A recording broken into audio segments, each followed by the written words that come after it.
That's right. You heard correctly. Negan was, in fact, crying. Or at least, his eyes were welled up with tears when he had his tete-a-tete with Rick about Carl. Sadly, that scene was cut short. No pun intended.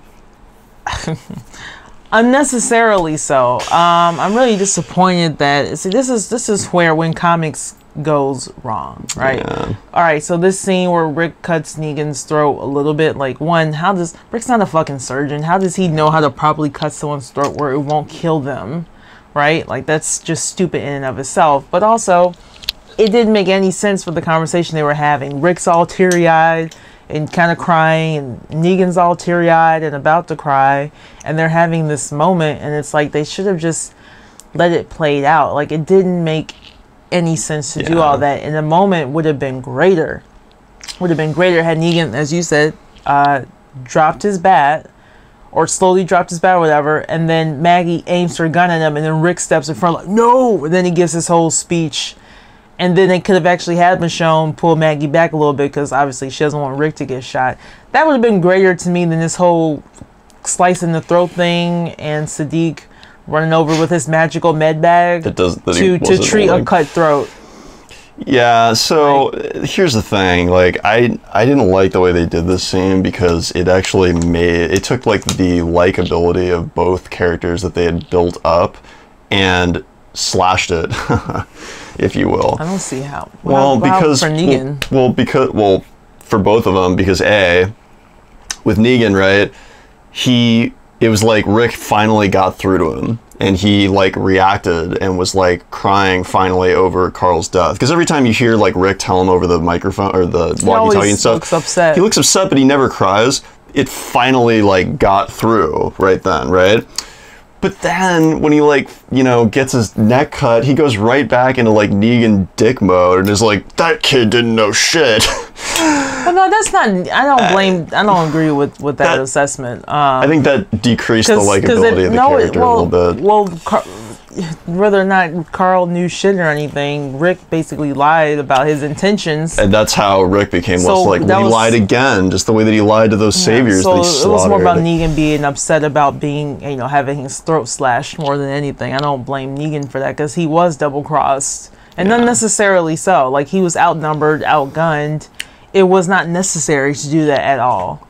It was like, and I get being petty. I like being petty, but that was just like so over the top and crazy. See, like, it made sense in the comics because of like the different way that they were standing. In the comics, it wasn't with a piece of glass; it was with a knife. And in the comics, Rick's lunging forward, and Negan is lunging back to try and dodge it, which is the reason why it only catches just the front of his throat and not like his whole neck. That makes more sense. Like, if you see somebody who's coming at you, you lean back, and that's how it happened. They were in the middle of a fight, I imagine. They were in the middle of a fight, but like Negan's just standing there still. So like the idea that Rick could take a piece of glass, which by the way is not even that fucking sharp.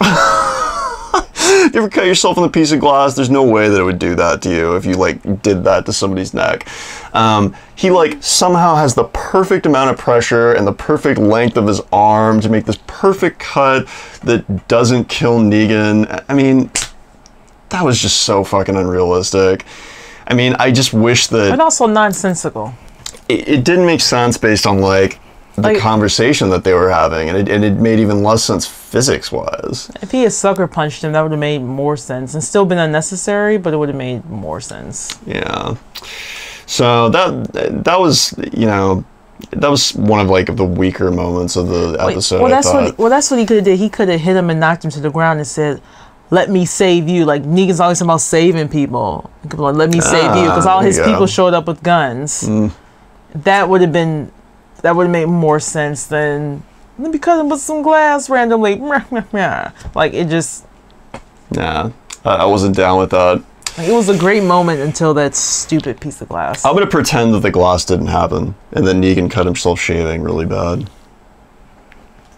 Oh, okay. I don't know what else to think. Or maybe when they were fighting it, the glass broke and then like a piece fell out, and well, even that would be like just unseemly. But yeah, it just didn't make any sense. Yeah, I mean, that's another perfect example of like a thing where, I mean, if they'd done it the way that they did it exactly in the comics, it would have made sense because the physics of it like made sense with that, with him doing it with a But then we knife. would have gotten that teary-eyed moment with Negan. Well, If they're mid-fight, Negan's not going to cry about something. they could have him cry after he was cut on the ground. But for what? Because he thinks he's about to die. Like, it would be very convoluted. If you said Carl, though, you'd understand that it was because of saying Carl. He's cut that badly. Are they going to have a conversation after that? Like, it's just, I mean, I didn't read the comics, but that sounds kind of ridiculous, too, what's happening there. Not as bad as what happened in the show, though. Yeah, agreed. I like that Negan has depth. I like that they're giving him those emotional scenes. I'm hoping that next season we're going to see a little bit more about his backstory, especially since, like, you know, Jeffrey Dean Morgan has shown that he has that range of doing those types of scenes. I want to see the whole, like, thing about Lucille, and because it's quite a tragic story, actually, in the comic. And I would like to see that brought to the screen. Anything more about Negan? His downfall. I don't really want to see him locked up in a cage as the wacky neighbor, but, you know, whatever. I feel like he and Michelle might become friends or something. Possibly. We'll have to see what happens. On that note, if you guys like our content, make sure to subscribe up here in the corner, or like the Facebook page. We see this on Facebook. Also, follow us at all of our channels below, and check out the blog at thelivingroomshow.com. As always, thank you guys so much for watching. We'll talk to you next time. Bye-bye.